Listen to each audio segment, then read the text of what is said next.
우리 하나님의 은혜와 평강이 여러분 모두에게 함께 하시기를 주의 이름으로 축복합니다.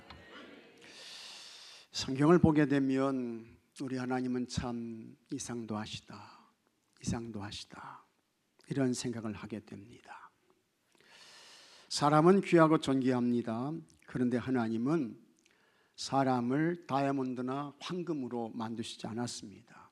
하나님께서 사람을 흙으로 만드셨습니다.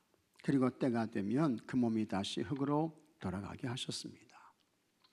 하나님께서 아담과 하와를 만드시고 에덴 동산 중앙에 있는 선악을 알게 하는 나무는 절대로 먹으면 안 된다고 했습니다. 먹으면 반드시 꼭 죽는다고 했어요. 그러나 아담과 하와가 하나님께서 금하신 열매를 먹었습니다. 그때 하나님께서는 그들을 대체할 다른 인간을 만드시지 않습니다. 그들을 에덴 동산에서 추방하세요. 그리고 사람 대신 땅이 저주를 받게 하십니다. 그것이 전부가 아니었습니다. 죄와 허물로 타락한 그 인생들을 위해서 하나님께서 직접 가죽옷을 지어서 입히십니다. 이상하잖아요. 가인과 아벨이 하나님께 제사를 드렸습니다. 하나님께서 아벨의 제사는 받으셨습니다. 가인의 제사는 안 받으셨어요. 가인이 마음이 상했습니다. 가인이 동생 아벨을 쳐서 죽입니다. 그래서 그 가인이 인류 최초의 살인자가 되는 것입니다. 가인이 하나님의 저주를 받습니다. 그래서 밭을 갈아도 땅이 그 열매를 내주지 않을 것이라고 했습니다. 피하며 유리하는 자가 될 것이라고 했습니다. 그때 가인이 하나님께 하나님 벌이 너무 무거워요, 힘들어요, 그렇게 이야기를 해요. 그러자 하나님께서 가인에게 이렇게 말씀하십니다. 창세기 4장 15절에 여호와께서 그에게 이르시되 그렇지 아니하다. 가인을 죽이는 자는 벌을 7배나 받으리라 하시고 가인에게 표를 주사 그를 만나는 모든 사람에게 죽임을 면하게 하시니라. 동생 아벨을 죽인 가인을 건드리게 되면 하나님이 벌을 주신데 몇 배 주신다고요? 7배 주신다는 거 이상하잖아요. 이상합니다. 하나님께서 육체가 된 인간들을 홍수로 심판하셨습니다. 하지만 노아에게는 방주를 만들라고 했습니다. 노아를 포함해서 8식구를 구원해 주십니다. 하나님께서 이스라엘을 선택하셨습니다. 그러나 그들이 하나님께 범죄해요. 하나님께서 이스라엘을 매로 팍 때리십니다. 대적들의 침략을 받게 하고, 그래서 바벨론 70년 포로 생활도 하게 하셨습니다. 그때마다 하나님께서 예언자들을 보내시는 것입니다. 하나님께 돌아오라 외치게 하십니다. 돌아오면 하나님께서 치를 주시고 회복도 주신다고 말씀하십니다. 징계하시지만 싸매시는 것입니다. 매를 때리시지만 상처를 고치십니다. 호세아 선지자를 통해서는 더 이해할 수 없는 하나님의 사랑을 보게 됩니다. 호세아에게 음란한 여성 고멜과 어떻게 해요? 결혼하라는 거예요. 자식 자녀를 낳으라는 거예요. 이 음란한 여성 고멜은 뭘 말하느냐? 이스라엘을 가리키는 것입니다. 그렇다 할지라도 하나님은 이스라엘을 완전히 내치시지 않습니다. 우리 하나님의 꺾이지 않는 사랑을 보여주고 있는 것입니다. 이상한 하나님의 최고 절정은 뭐냐? 예수님의 탄생입니다. 우리 예수님은 그거 화려한 성읍이었던 예루살렘에서 태어나시지 않으세요. 유대 고을 중 가장 작은 곳 베들레헴에서 예수님께서 나시게 되는 것입니다. 그것도 우리 예수님께서요 마구간에 탄생하신다고요. 누울 곳이 없어가지고 말 부위에 예수님께서 눕히시게 되는 거예요. 왜 하나님이 이렇게 하실까? 왜 이렇게 하실까? 이상하잖아요. 우리 예수님께서 30세까지 몫으로 사셨습니다. 하나님의 부름을 받으시고 공생의 삶을 시작하셨는데 예수님께서 제자들을 부르십니다. 그때 예수님께서 어부들을 제자로 부르시는 거예요. 세리가 예수님의 제자가 됩니다. 이 어부들은 갈릴리 바다에서 물고기를 잡고 있습니다. 그저 하루하루 고단한 삶을 살고 있는 평범한 사람들인 것입니다. 우리 예수님이 만왕의 왕이시고 만주의 주신 것으로 봐서는 이 어부나 세리가 제자로서 자격 미달인 것처럼 보입니다. 이상한 거예요. 예수님께서 구원의 복음을 전하셨습니다. 예수님이 그리스도 메시아라고 가르치셨습니다. 우리 예수님께서 병든 자를 고치셨습니다. 죽은 사람을 살리셨습니다. 그런데 예수님께서 그 많고 많은 날들 가운데 언제 예수님께서 치유사역을 하십니까? 안식일에 하신다고요. 손 마른 사람 안식일에 고치시고, 요한복음 5장에 나오는 베데스다 연못에 38년 된 병자 언제 고치셨어요? 안식일에 고치시는 거예요. 이런 모습을 보면서 바리새인들이 저 예수를 죽여야 되겠다, 이렇게 되는 것입니다. 마태복음 12장 14절에 바리새인들이 나가서 어떻게 하여 예수를 죽일까 의논하거늘 했습니다.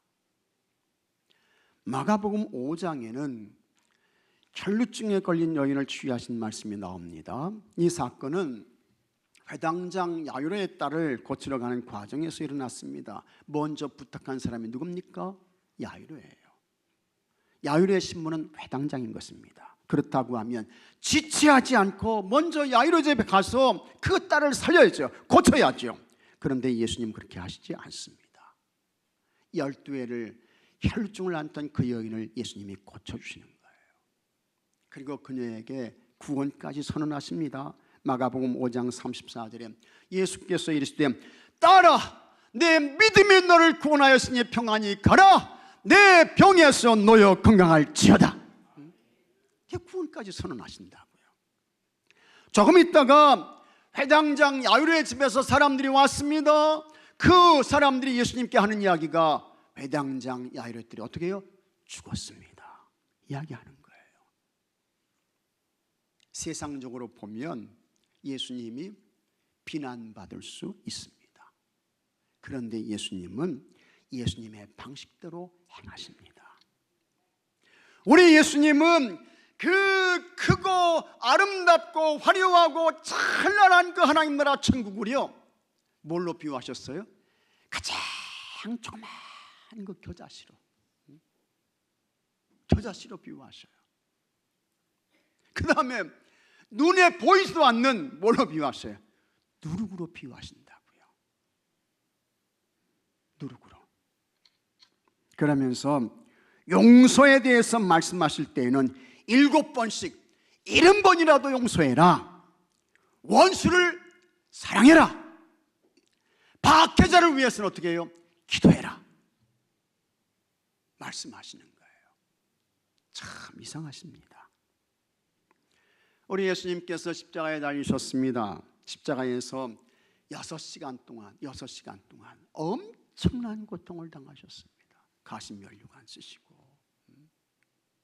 양손 양발에 큰 녹슨 대못 맞으시고 사람들이 조롱과 수치와 멸시를 퍼붓고, 그러면서 마귀는 그때에 예수님을 막 멸시하며 비난하는데, 당신 정말 하나님의 아들 맞아? 십자가에서 내려와봐 유혹하고 미혹합니다. 예수님께서 십자가에서 죽으실 때에 양쪽의 강도 2명이 함께 십자가 처형을 당합니다. 한편 강도는 예수님을 향해서 막 욕을 퍼붓죠. 욕을 퍼봐요. 비난하고. 그런데 다른 한편의 강도는 아니었습니다.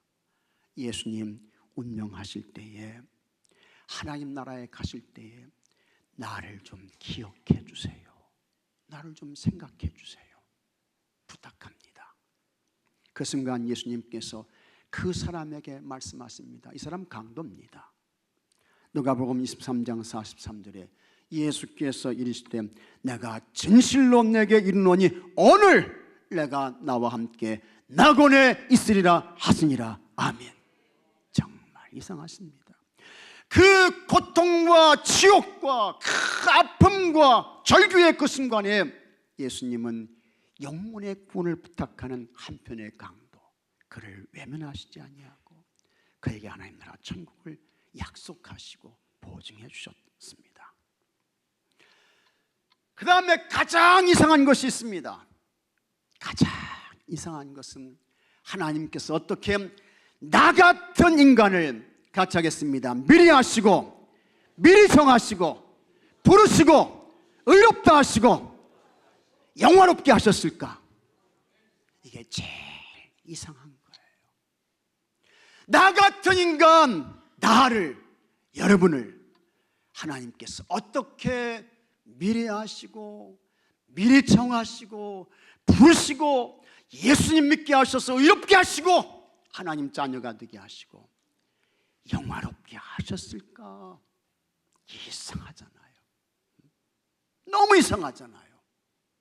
신비입니다. 미스터리예요. 그런데 여러분, 이 이상한 모든 것이 같이 하겠습니다. 하나님의 은혜입니다. 다시 한번요. 하나님의 사랑입니다. 믿으시면 아멘 하시기 바랍니다. 하나님의 은혜예요. 하나님의 은혜. 이상한 모든 것이 이상하네. 그것으로 끝나는 게 아니고 하나님의 은혜야. 하나님의 사랑인 것입니다. 그래서 사도 바울이 말씀했습니다. 로마서 8장 38절에 내가 확신하노니 사망이나 생명이나 천사들이나 권세자들이나 현재일이나 장래일이나 능력이나 높음이나 기쁨이나 다른 어떤 피조물이라도 우리를 우리 주 그리스도 예수 안에 있는 하나님의 사랑에서 같이 하겠습니다. 끊을 수 없으리라. 끊을 수 없으리라. 끊지 못하는 거예요. 못 끊어요. 하나님의 사랑에서, 하나님의 은혜에서 우리를 끊어 놓을 수 있는 것은 없다. 없다는 것입니다. 그 정도로 여러분이 귀하신 분들이요, 소중하신 분들인 것을 깨닫고 믿으시기 바랍니다. 감사하셔야 돼요. 감사하셔야 돼요. 찬송과 영광을 하나님께 올려드리셔야 합니다. 이렇게 은혜와 사랑이 한이 없으신 하나님께서 우리에게 원하시는 것이 있습니다. 바라시는 것이 있습니다. 하나님의 은혜와 사랑을 받은 하나님의 사람답게, 하나님의 자녀답게 그리스도의 장성한 분량까지 자라 올라가기를 원하시는 것입니다. 그래서 에베소 4장 15절에 오직 사랑 안에서 참된 것을 하여 범사에 같이 하겠습니다. 그에게까지 자랄지라. 여기 그는 누구예요? 예수님이요. 예수님. 예수님까지 자랄지라. 그는 머리니 곧 그리스도라. 이게 우리 주님이 하나님이 원하시는 거예요. 너 다 하나님의 은혜야. 하나님의 사랑이야.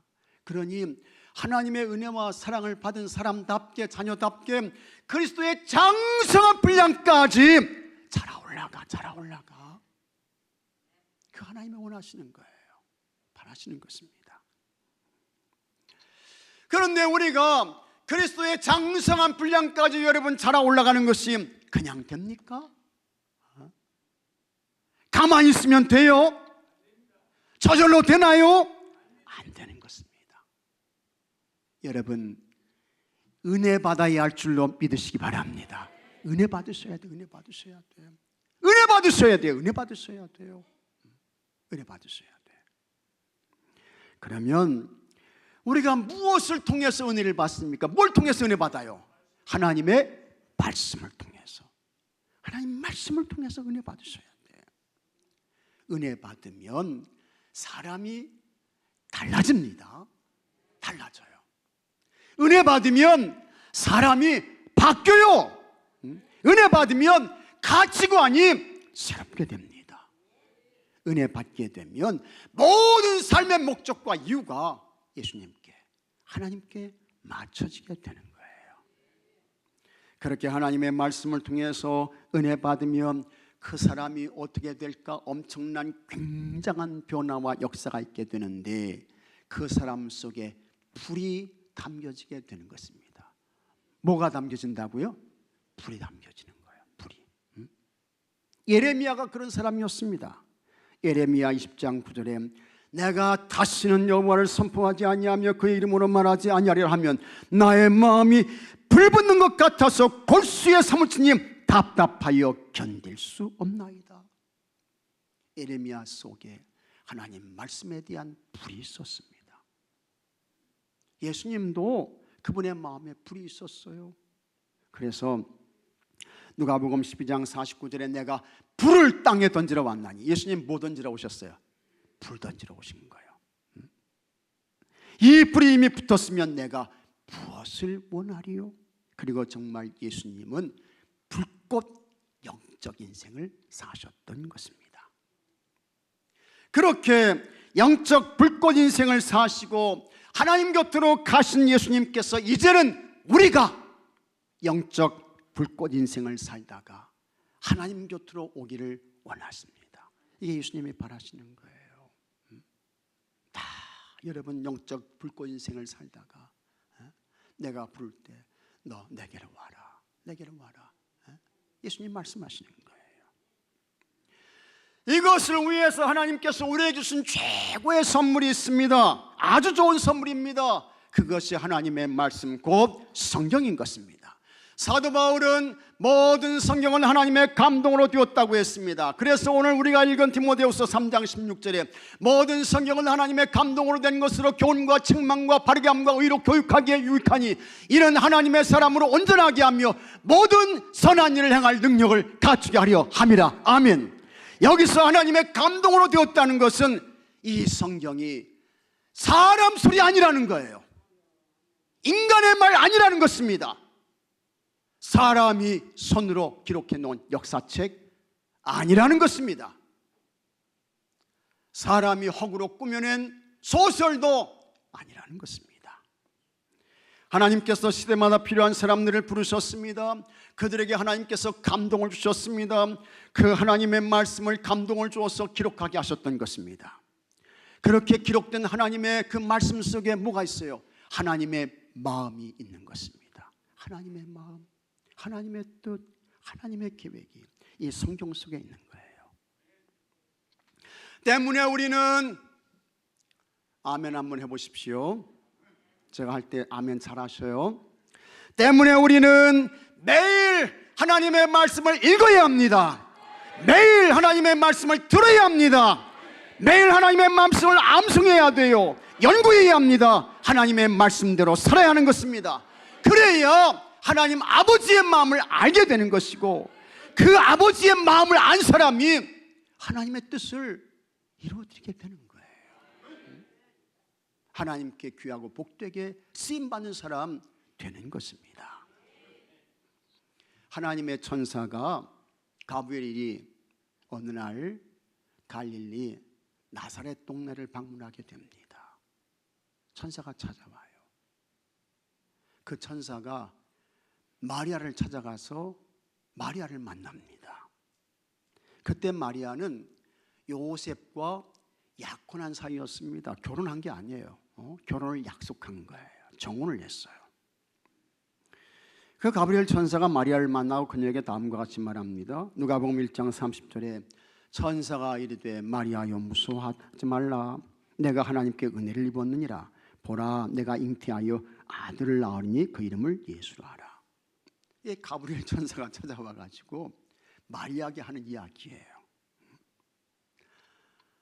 아이를 임신하게 된다는 것입니다. 근데 그 임신은 그냥 임신이 아니야. 무슨 잉태예요? 성령 잉태야. 성령 잉태. 성령 잉태에서 아이를 낳게 되는데 은혜를 입었느니라 성령 잉태예요. 그런데 그 태어난 아이의 이름을 뭐라고 하겠습니까? 예수로 하라고. 이름까지 지어주네. 이름까지요. 마리아와 요셉은 약혼한 사이지 결혼해서 함께 사는 그와 같은 관계가 아닙니다. 그런데 어느 날 갑자기 그냥 느닷없이 가브리엘 천사가 찾아와서는 아이를 임신하게 된다는 거예요. 근데 그 임신은 성령 잉태라는 것입니다. 이름까지 지어줘요. 예수라고 하라는 것입니다. 그런데 그 예수가 누구냐? 내가 낳는 그 예수는 하나님의 아들이야. 이렇게까지 이야기를 하는 거예요. 누가복음 1장 35절에 천사가 대답하여 이르되 성령이 내게 임하시고 지극히 높으신 이의 능력이 너를 덮으시니, 이게 성령 잉태예요. 이름으로 나실 바 거룩한 이는 뭐예요? 하나님의 아들이라 일컬어지리라.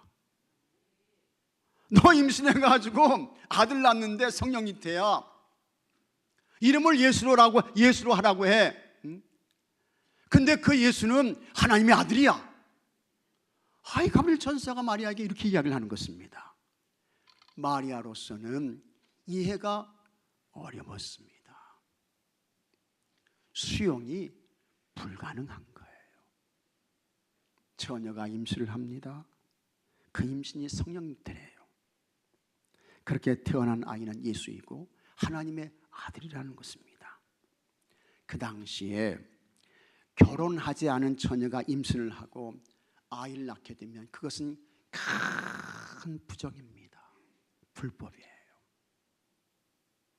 이런 경우에는 동네 사람들이 그냥 다 일어나가지고 돌을 들어서 그 처자를 죽이는 거예요. 그게 합법이야. 그게 그 당시의 율법이라고요. 지금 마리아의 상황이 여기에 해당되고 있는 것입니다. 이거 어떻게 해야 됩니까? 여러분이 마리아라고 하면 어떻게 하실 거예요?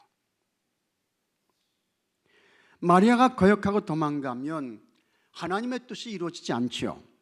메시아 그리스도 예수님이 세상에 오시는 길이 막혀지게 되는 거예요.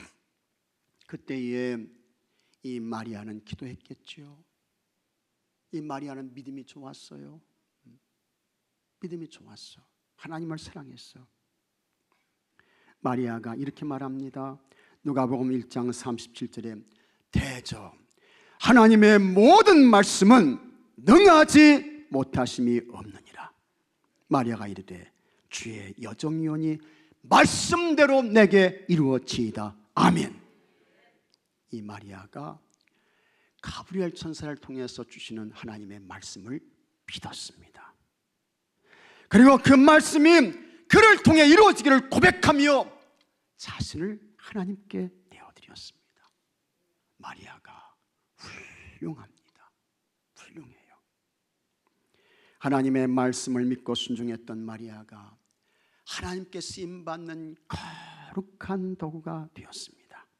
마침내 마리아에게 성령님이 임하셨습니다. 마리아가 아이를 임신했습니다. 마리아가 아이를 출산했습니다. 그렇게 태어나신 분이 메시아 그리스도 구주 예수님이셨습니다. 하나님의 말씀을 듣고 순종한 마리아를 통해 예수님이 탄생하셨어요. 그 예수님이 세상에 오심으로 인해서 죄와 허물로 죽었던 모든 인생들에게 구원의 길이 활짝 열려지게 되었습니다. 할렐루야. 마리아의 믿음이 여러분의 믿음이 되시기를 축복합니다. 마리아의 순종이 내 순종이 되기를 바랍니다. 마리아가 순종했대. 천사 말 듣고 순종했대. 그럼 예수님 오셨대. 거기서 끝나면 안 되는 거예요. 그거 소용없는 거예요. 마리아의 믿음이 내 믿음 돼야 돼. 내 믿음 돼야 돼. 마리아의 순종이 내 순종도 할 줄로 믿으시기 바랍니다. 믿습니까 여러분? 믿으시면 아멘 하세요. 아멘 하십시오. 내 믿음, 내 순종도 해야 되는 것입니다. 하나님의 모든 말씀은 능하지 못하심이 없느니라. 주의 여정이오니 말씀대로 내게 이루어지이다. 그렇게 오신 예수님께서 구원의 복음을 전하시는 선교 사역을 하셨습니다. 예수님이 그리스도 메시아이신 가르치시는 교육 사역을 하셨습니다. 예수님께서 병든 자를 고치시고 죽은 자를 살리시는 치유 사역을 하셨습니다. 어느 날 예수님께서 복음의 말씀을 전하고 있는데 많은 사람들이 모였어요. 많은 사람들이 모였어요. 그런데 그 가운데 용감한 생각 있는 어떤 여성이 예수님과 사람들을 향해서 크게 이렇게 소리쳤습니다. 누가복음 11장 27절에 이 말씀을 하실 때 무리 중에서 한 여자가 음성을 높여 이르되 당신을 뵌 태와 당신을 먹인 젖이 복이 있나이다. 이렇게 소리칩니다. 여기 당신을 뵌 태, 당신을 먹인 젖 누구를 말하는 거예요? 마리아를 의미하는 거예요. 마리아가 예수님 임신했잖아요. 마리아가 예수님 낳았잖아요. 마리아가 예수님을 출산할 때에 참 고생 여러분 많이 했습니다. 많이 했어요.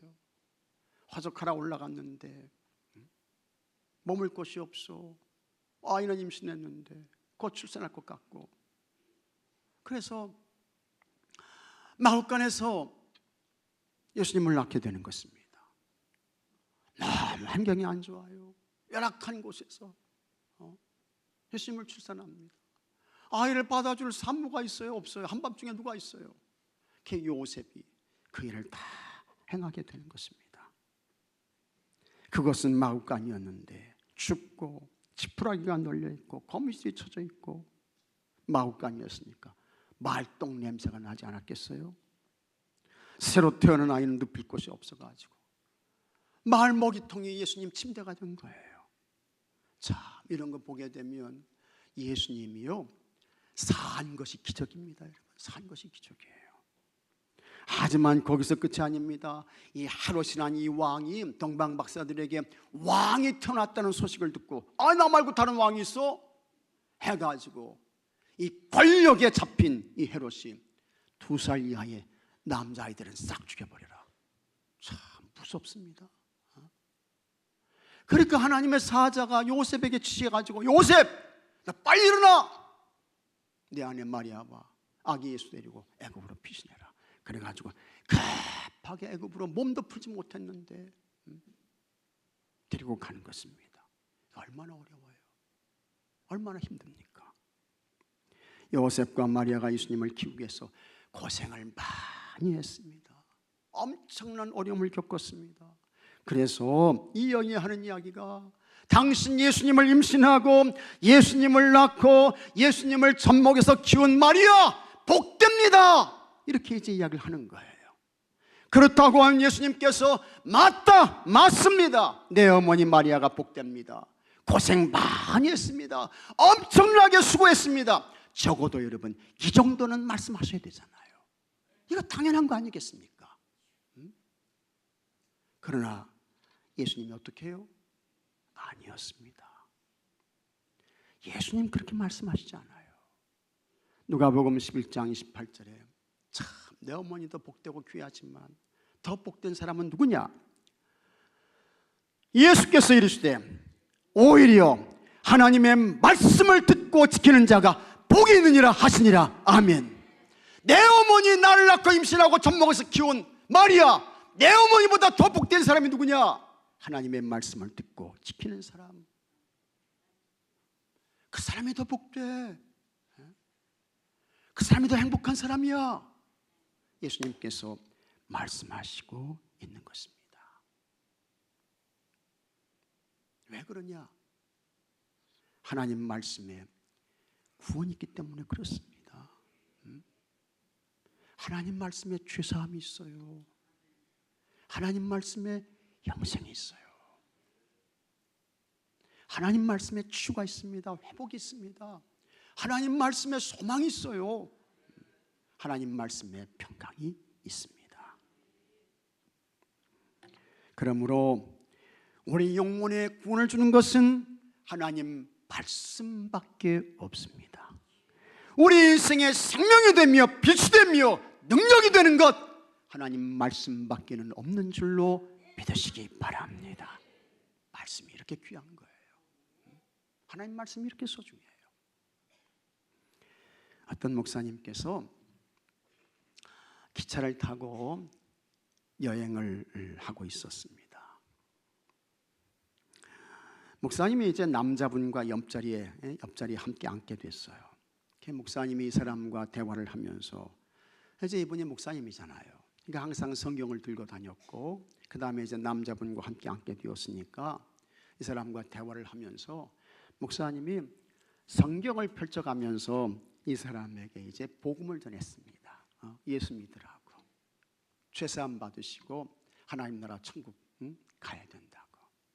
목사님이 부지런히 이 기차 타고 여행하면서 함께 옆에 앉은 사람에게 복음을 전한 거예요. 그랬더니 이 사람이 그냥 갑자기 그냥 화를 내면서 말이죠, 난 무슨 논자입니다, 이렇게 나오는 거예요. 그러면서 거기서 끝나면 그냥 그것으로 끝나는 것인데, 이 사람이 목사님의 성경책을 그냥 확 뺏어가지고 말이죠, 달리는 기차의 그 창문을 열어가지고 이걸 성경책을 밖으로 그냥 확 던져버렸어. 이 성경책을요. 세상에 별 사람 다 있습니다, 여러분.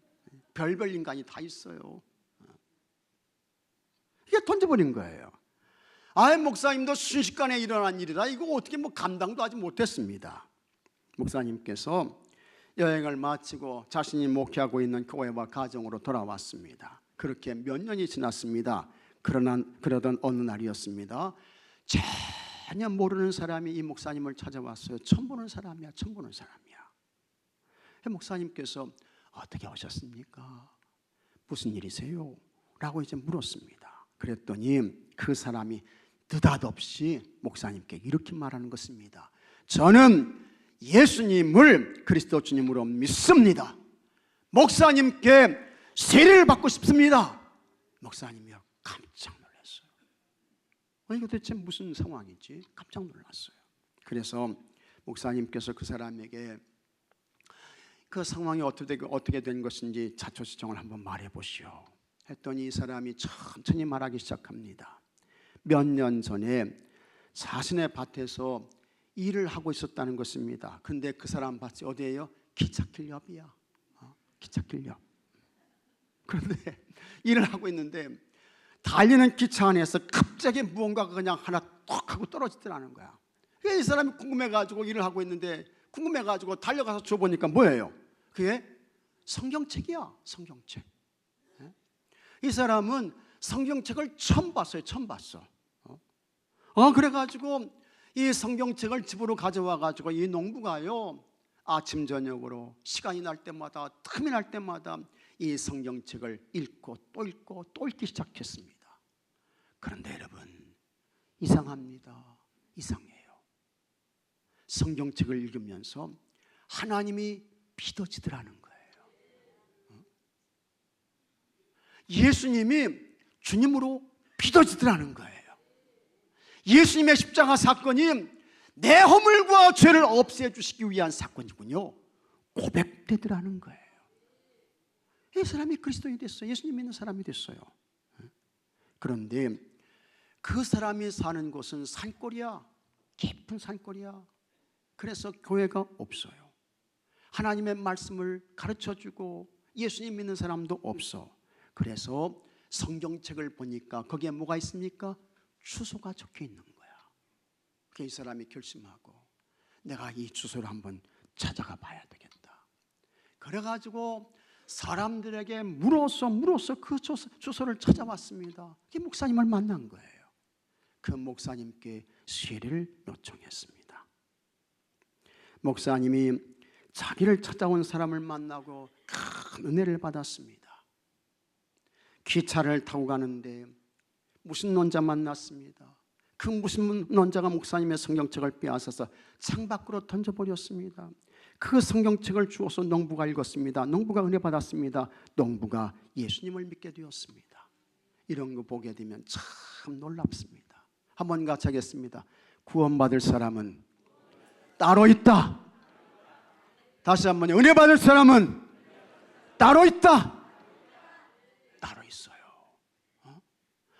목사님이 기차 옆에 앉은 사람에게 복음 전했는데 이 사람은 그 구원의 길을 다 놓쳐버리는 거야. 자기는 무슨 논자라고 하면서 성경책 던져버렸는데 밭에서 일하던 농부가 주워가지고 그거 가져와가지고 읽고 하나님이 믿어지고 예수님의 고백되고 이 사람이 구원받게 된 거예요.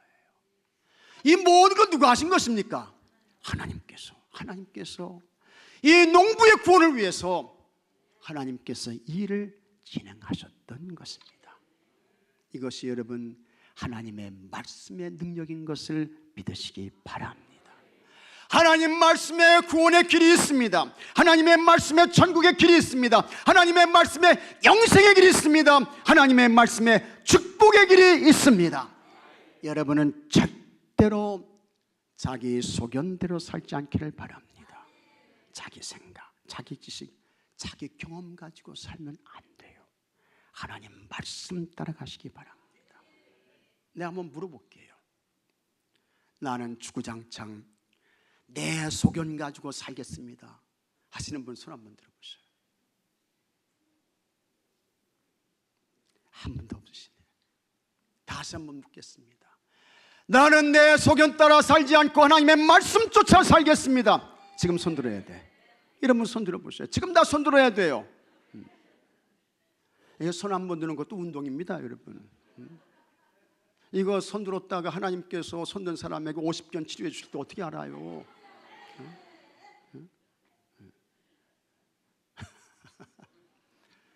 하나님 말씀 따라 사십시오.